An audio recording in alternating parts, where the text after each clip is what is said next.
एक कोच के लिए इससे बड़ी बात नहीं हो सकती कि हम शायद मैं अकेला ही एथलीट होऊंगा वर्ल्ड में जो अपने स्टूडेंट के साथ कंपटीशन कर रहा था ग्राउंड में, और कहीं ना कहीं मेरी तपस्या सफल हुई सर धर्मवीर के मेडल से। और इसमें बहुत बड़ा कंट्रीब्यूशन रहा सर हम लोगों की टीम में, क्योंकि हमारी सबसे सीवियर डिसेबिलिटी है।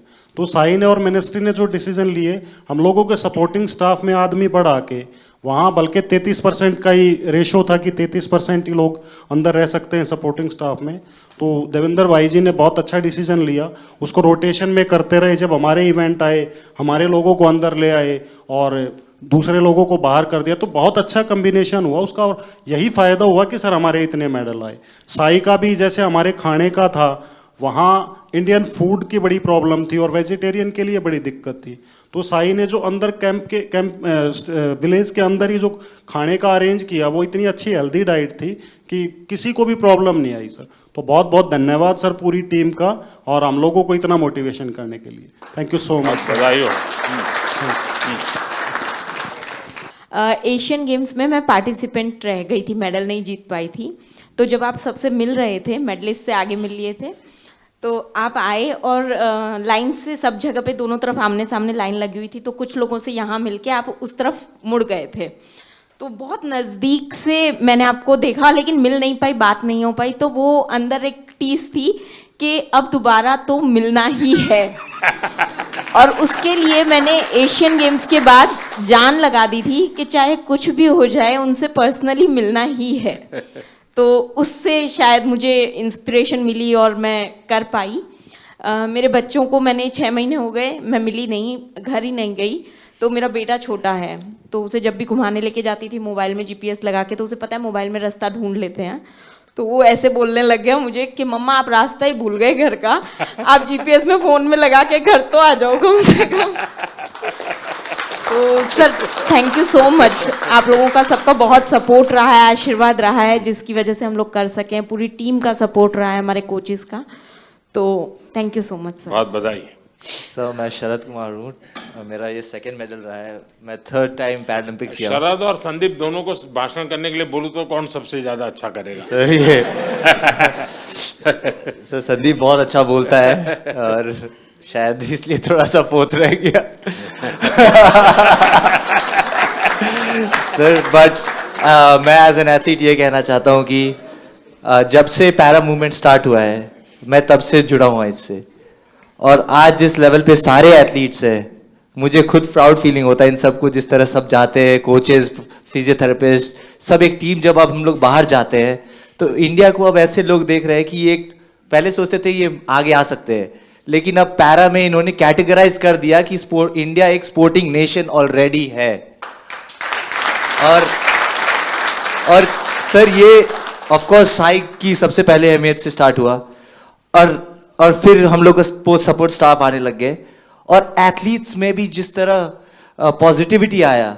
और सर मेन तो एक और है, आपसे मिलने और जाने से पहले आप जब सबसे बात करते हो और फिर आने के बाद सबसे मिलते हैं, आई थिंक सारे मेडलिस्ट, सारे एथलीट यही सोचते हैं कि हमें यही मौका मिल।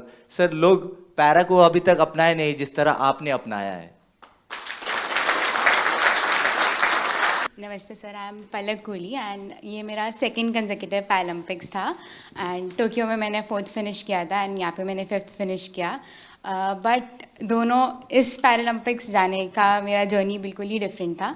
मेरे को आफ्टर टोक्यो पैरालंपिक्स 2022 में सर बोन ट्यूमर हो गया था और स्टेज 1 कैंसर हो गया था। एंड नियर टू 1.5 ईयर मैंने कोई भी कम्पीट नहीं किया, कोई टूर्नामेंट कुछ भी नहीं किया। एंड लास्ट ईयर मैंने 2023 में कम बैक किया।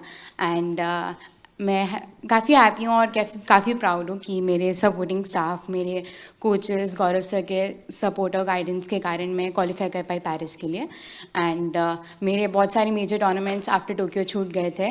वर्ल्ड चैम्पियनशिप्स बिकॉज मेरे को वॉक ओवर देना पड़ा, एशियन गेम्स में मुझे कोविड हो गया था। इस ईयर मैंने वर्ल्ड चैम्पियनशिप क्वालिफाई किया और मैंने ब्रॉन्ज मेडल जीता। एंड फिर मैंने पेरिस के लिए क्वालिफाई किया बैक टू बैक। मेरा वर्ल्ड रैंक एकदम 38 लास्ट हो गया था बिकॉज मैंने टूर्नामेंट्स नहीं खेले थे। एंड अगेन से मैंने अपने आप को टॉप 4 वर्ल्ड नंबर 4 में आई और मैंने पेरिस के लिए क्वालिफाई किया। थोड़ा डिसअपॉइंटिंग है कि मैं मेडल नहीं जीत पाई, बट आपकी ब्लेसिंग्स और सबके साथ I think I am looking forward for LA 28 and definitely sir, I'd like to have a picture on the podium with you sir. Thank you sir. पलक पिछली बार तो तुम लखनऊ में तुम्हारी ट्रेनिंग होती Yes थी, sir. हाँ? Yes sir. तुम्हारे mummy papa से भी मेरी बात हुई थी। Yes sir. हाँ? Yes sir. इस- टोक्यो जाने से इस पहले। बार क्या मूड है? सर अब मैं लखनऊ में गौरव सर यहाँ पर है सर के हाँ। अंडर ही ट्रेनिंग कर रही हूँ और मैंने उन्हीं के गाइडेंस में मेरे को पैरा बैडमिंटन पता चला था एंड घर में लाइक जब मुझे बोन ट्यूमर हो गया था तो काफ़ी सारे लोग बोल रहे थे कि लाइक यू नो पलक का तो करियर ख़त्म स्पोर्ट्स में एंड ऑल एंड डॉक्टर्स ने बताया था कि अब हम कुछ एश्योरिटी नहीं दे सकते आप नॉर्मल लाइफस्टाइल भी हो पाओगे कि नहीं एंड उसके बाद सर काफ़ी कॉम्प्लिकेशंस रहे मेरे को एक डिसेबिलिटी मेरे हाथ में ऑलरेडी था और मेरे को ट्यूमर के बाद मेरे लेग में भी डिसेबिलिटी हो गया जिससे मेरे दोनों लेग लेंथ में भी डिफरेंसेस आ गए और भी कॉम्प्लिकेशंस आ गए तो मेरी फैमिली हमेशा मुझे खुश देखना चाहती है और उनकी ब्लेसिंग्स है मेरे साथ and they want me to be happy तो उनका बस ये कंसर्न है कि मेरे को हिम्मत नहीं हारनी देख आप पलक तुम्हारा केस ऐसा है कि तुम बहुत लोगों को इंस्पायर कर सकती हो इसे क्योंकि इतनी कठिनाइयों के बाद और चलिए ट्रैक पर गाड़ी आई जिंदगी बनाई बीच में रुकावट आ गई और बीच में नई समस्या आई और फिर भी तूने अपना मकसद नहीं छोड़ा ये बहुत बड़ी बात है बहुत बधाई हो आपको thank you so much thank you नमस्ते सर, मैं राजस्थान बीकानेर से आया हूँ। श्याम सुंदर स्वामी नाम है, पैरा आर्चरी से हूँ। सर हमारे बीकानेर में करनी सिंह राजा वो 5 बार ओलंपिक खेल के आए थे। हम देवेंद्र भैया से हम बहुत मतलब क्योंकि 40 साल के बाद मैं एक